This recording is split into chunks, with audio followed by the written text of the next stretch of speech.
Hindi ko na alam kung kailan ko huling beses nilaban tong kurtina namin. Hindi naman kasi ito parang damit na kung kailan linggo-linggo ay tsaka mo palang lalaban. Basta pag naisipan kong lalaban ko na talaga yan. Well anyway, this is your Ate Charis and welcome to my vlog. Kapon ko nga pala binidyo ang video na to. Oy, ayan ang ka na naman Ate Charis.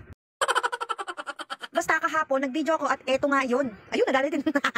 Ang ganda kasi ng sikat ng araw kahapon, kaya naman naisipan ko maglaba. Well, linggo naman ka talaga kahapon, kaya naman yun talaga araw ng laba ko. Maglalaban na rin ako ng damit, maglalaban din ako ng bedsheet, kumot, tsaka ng mga punda. Eh, dilalaban ko na rin itong mga kurtina namin. Dinanghali na nga rin ako ng gising nung araw na yan. Na kasi walang pasok ang mga estudyante ko, kaya naman napasarap ang tulong ng Ate Charis nyo. Kayo din ba? Sipag na sipag pa naman ako nung araw na yan na maglaba ng mga kumot, ng mga kurtina, ng mga damit nga namin. Dahil nga nakikita ko yung sikat ng araw, ang ganda-ganda tas mahangin pa. Matutuyo talaga ang damit namin ito. Pero bago muna ako maglaba, magsasaing muna ako. Naubusan kami ng gasol, kaya naman sa kalandig kahoy ako magsasaing o magluluto. Isa pa naman sa pinakamahirap na bagay sa loob ng bahay mo ay yung wala kang malulutuan. Pero wala tayong no choice, wala tayong magagawa, kaya kailangan natin magtiyaga dito sa kalandig kahoy. Feel na feel ko dito yung mukha kang may pera pero wala naman talaga, purita ang peg. Sa mga taong makikita ko, makakasalubong ko sa daan, huwag kayong magpapalinlang sa akin. Wala po talagang kapera-pera ang Ate Charis nyo, Charis! Pero ang sabi talaga ng iba, huwag kang magsasabi na wala kang pera dahil mawawalan ka daw talaga ng pera. Totoo ba yun? Eh paano kung totoo naman talaga na wala kang talagang ganun? Napakahirap kasi ng buhay ngayon, parang taon-taon or palipas ng palipas ang panahon, yung taon, papahirap ang buhay. Feel nyo ba? Habang nandito nga ako sa likod, pinuntahan ako ng nanay ko dito at tinignan nga ako ano ginagawa ko. Sabi ko sa kanya, dito ako nagsasaing, ba't daw hindi ako magsaing doon sa kanila? Sabi ko dito na lang. Oy, alam ko, curious kayo kung ano pinag-uusapan namin ng nanay ko dyan. Mga chismosa din kayo, ano? Oh, ito dahil mga chismosa din kayo at gusto niyo rin malaman ang pinag-uusapan namin ng nanay ko dyan, yung gastos namin o yung mga gastos namin ngayong December. Para talagang I cannot. La mo, Ate Charis. At hindi talaga ako natuluyan maglaba dahil dito. Kasama ka sa vlog, ayaw mo. Sabihin ko dito, maglalaba sana ako ngayong araw na to, kaya lang may mga istorbo. Nakatapos na nga pala ako magluto ng sinaing. Magluluto naman ako dito ng uulamin namin. Ito ang ulam ng mga sosyal, wala kayo dito. Kami lang ang meron, Charis. Habang hinihintay ko nga maluto yung itlog at saka yung pansit canton, tinignan ko muna itong mga tanim ng mga asawa ko. Ng mga asawa ko, huy! Tinignan ko muna yung tanim ng asawa ko. Meron ditong sili, meron din siyang tanim ng mga talong, tapos dito sa gabi dito sa may gilid, tanim yan ng tatay ko, yung talong, tapos meron din dyan tanim na sili. Dati kasi dito sa likuran, wala talagang as in tanim, puro damo lang. Tapos naisipan ng asawa ko at ng tatay ko na magtanim nga sila dito. Dahil nga yung asawa ko naawa na sa akin na hingi ako ng hingi ng dahon ng saging, kaya naman nagtanim siya dito ng saging. Kaya itong likuran naging saging na rin. Tapos dito dati, wala talagang saging, dyan 3 pirasong saging lang o 3 puno lang. Tapos ngayon, ayan, may bunga na siya, o di ba? Nakikita niyo yan? Nakikita niyo yan? Saging lang talaga ang literal na may puso. Chares! Inabukasan nga, pinagpatuloy ko na itong paglalaba ko. Pero sana kung nakatapos ako kahapon maglaba, di sana matutuyo na yun ngayon. Pero okay lang, at least kahit paano natapos na rin yung bahay ni Lola kasi bahay nga ng Lola ko yung ginagawa na yun. Buti na lang talaga, nandito yung asawa ko na si Fafa Jr. Ako na bahala sa paglalaba, sa pagkukuso, tapos siya naman bahala sa pagbabanlaw. Minsan nagda-dryer din siya. Panis, ganda ng Ate Charis niya.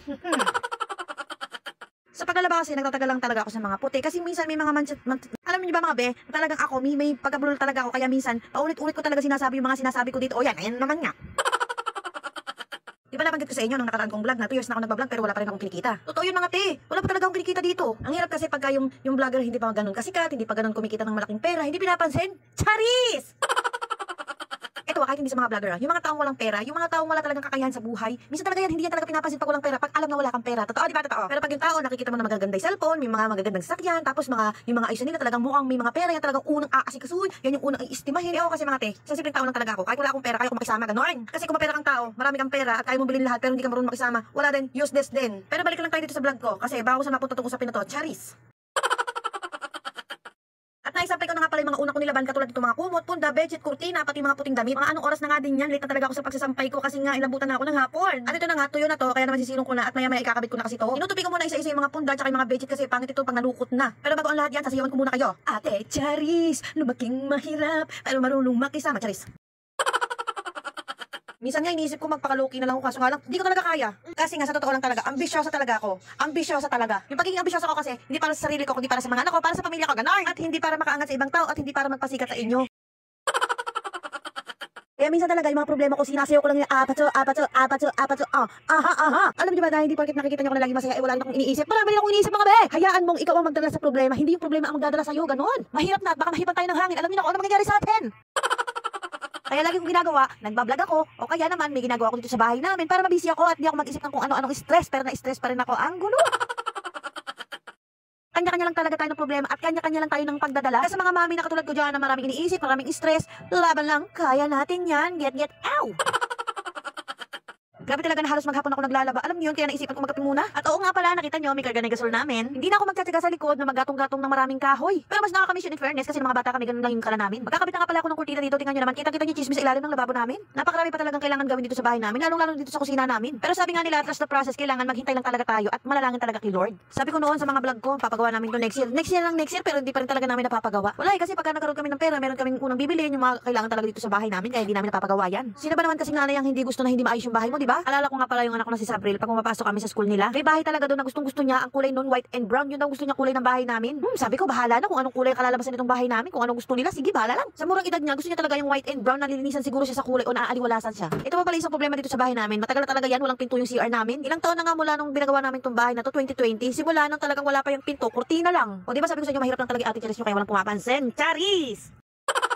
Pero nakakatuwa talaga na nabibilang ako sa mga taong mahihirap, pero nagsusumika para makaranas naman ng konting sarap. Ang gusto ko talaga yung may maayos kaming bahay, yung may maayos kaming pamumuhay, yung stable yung trabaho, yung negosyo, ganun. Alam niyo ba na napakarami kong pangarap para sa pamilya ko, sa mga anak ko? Kasi ayoko habang buhay ganito na lang kami. Lahat naman siguro ng mga magulang mayroong mga pangarap sa mga anak nila, di ba? Bukod sa makapagtapos ng pag-aaral, makaharap ng magandang trabaho, yung mabigyan nila ng magandang buhay yung mga anak nila, yun lang sapat na. At higit sa lahat, yung hindi magkakasakit. Sa totoo lang talaga tuwing sasapit ang Pasko at bagong taon, wala talaga kami. Pero kailangan mo magsikap, magsipag at magtiyaga para magkaroon ka ng pera. Kaya simula ngayon sisipagan ko na talaga yung pagbablog. Ayoko na pabayaan tong page ko na to. Ang tagal na nito, 2 taon na pero wala pa rin kita. Ate Charis, ano na? Hindi naman talaga ako tamad mag-vlog. Alam niyo ba kasi na yung anak kong bunso na wala siya ng cellphone, kaya itong cellphone ko lagi niyang ginagamit. Kaya kapag gusto ko mag-voice over, hindi ako makapag-voice over dahil lagi niya itong ginagamit. Alam niyo naman, pagdating sa anak, talagang marupok ako, pinapahiram ko. Sobrang daldal ko at sobrang dami ng sinasabi ko, matatapos na pala ako. Bale, ito na pala yung last na lalagyan ko ng kurtina. Itong kurtina nga pala na to ay sa nanay ko. Pinahiram muna niya sa akin dahil nga wala akong kapalitan yung kurtina ko. Kaya yan, sabi ko sa kanya, pag nagkaroon na ako ng pambili, bibili talaga ako ng kurtina at sasoli ko na sa kanya. Ang sabi niya, we, hindi nga.